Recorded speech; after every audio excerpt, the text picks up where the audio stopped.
Democratic Congressman Benny Thompson filed a lawsuit against Donald Trump and Rudy Giuliani on Tuesday. Let's have trial by combat, accusing the two Republicans of conspiring with the far-right groups Proud Boys and Oath Keepers to incite last month's deadly riot at the U.S. Capitol, the first civil action filed against the former president since the attack. Yes or no? Thompson, who chairs the House Homeland Security Committee, is the named plaintiff on the suit, which is backed by the NAACP. The civil lawsuit accuses Trump and Giuliani of violating the Ku Klux Klan Act, a post-Civil War law that allows lawsuits to be brought against government officials over claims they conspired to violate civil rights. The press release announcing the lawsuit said, quote, "The insurrection was the result of a carefully orchestrated plan by Trump, Giuliani, and extremist groups like the Oath Keepers and Proud Boys, all of whom shared a common goal of employing intimidation, harassment, and threats to stop the certification of the Electoral College." Other members of Congress are expected to join the lawsuit.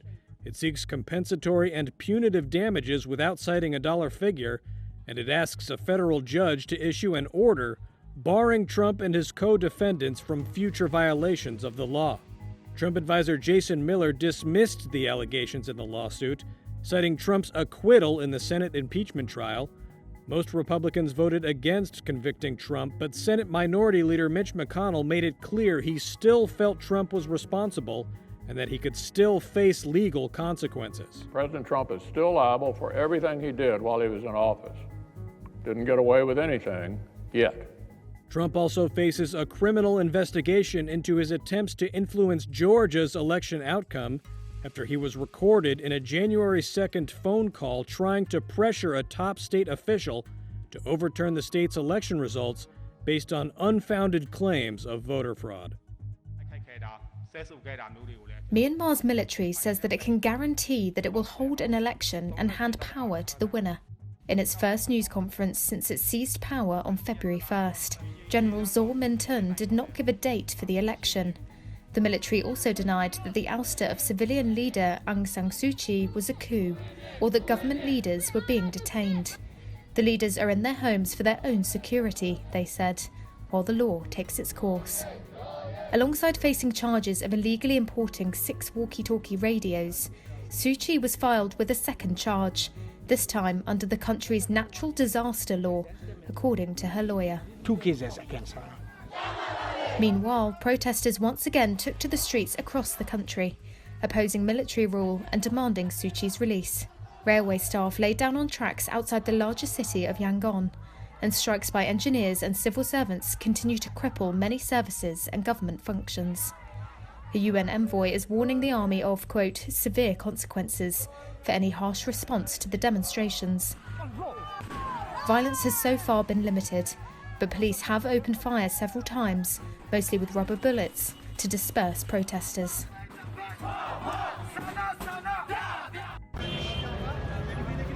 A rocket attack on a U.S.-led military base in Erbil, Iraq, left a civilian contractor dead on Monday. The blast wounded 5 others, including an American service member. That's according to initial reports from the U.S. coalition in the country. A Shia militia group with alleged ties to Iran has claimed responsibility for the bombing without providing evidence, saying it targeted American occupation in Iraq. It was the deadliest attack on U.S.-led forces there in almost a year, where tensions have escalated between U.S.-aligned Iraqi and Kurdish forces and Iran-aligned militias. Erbil is the regional capital in Iraq's northern Kurdish area. Kurdish security forces said at least 3 rockets hit near the international airport there.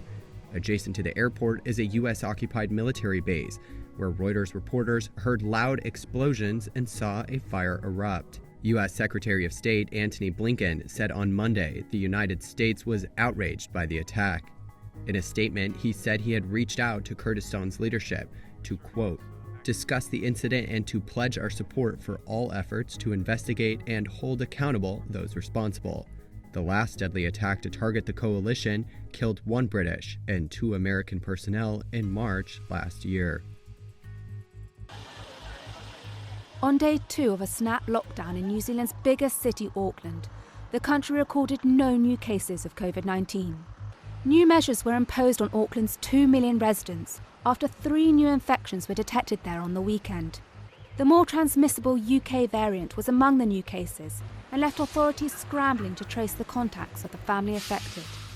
New Zealand's Director General of Health, Dr. Ashley Bloomfield. Contact tracing inquiries have now identified 109 close contacts outside the household. This increases in number is predominantly because of a very precautionary approach to people classified as close contacts at a new location of interest, which was a medical centre waiting room where the father wasn't in the red lane for COVID testing.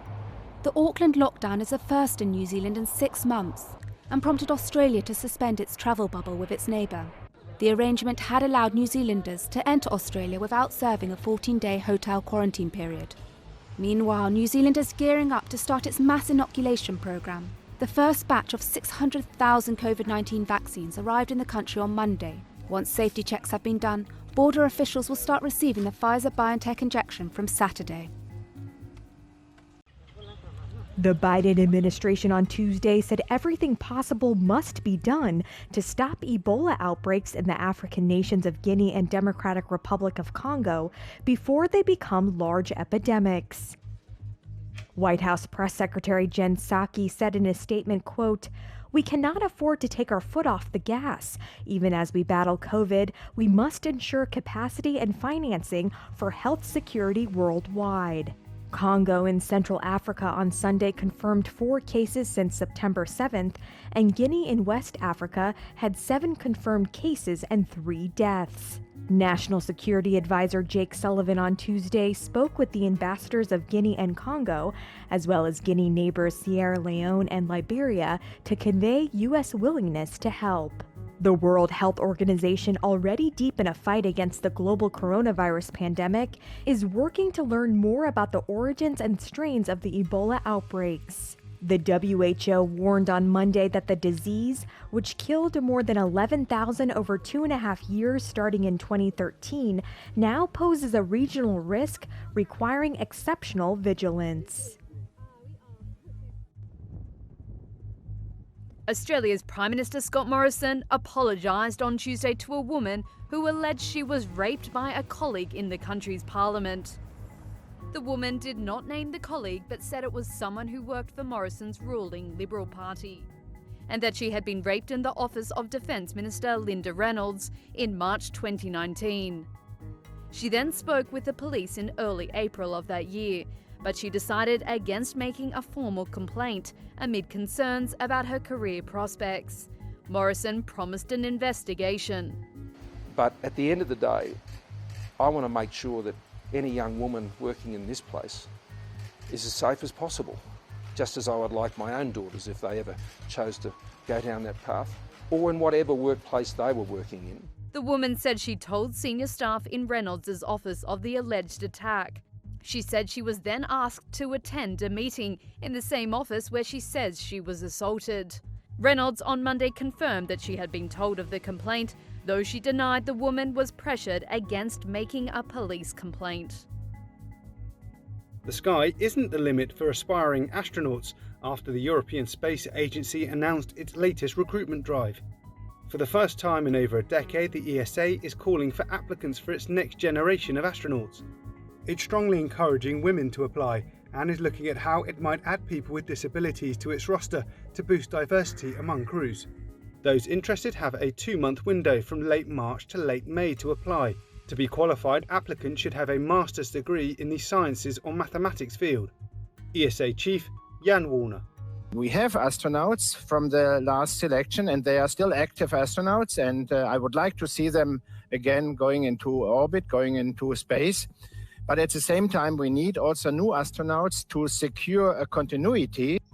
The selection process will involve 6 stages that will test candidates' scientific and technical know-how, physical capabilities, and the ability to stay cool under pressure. British astronaut Tim Peake.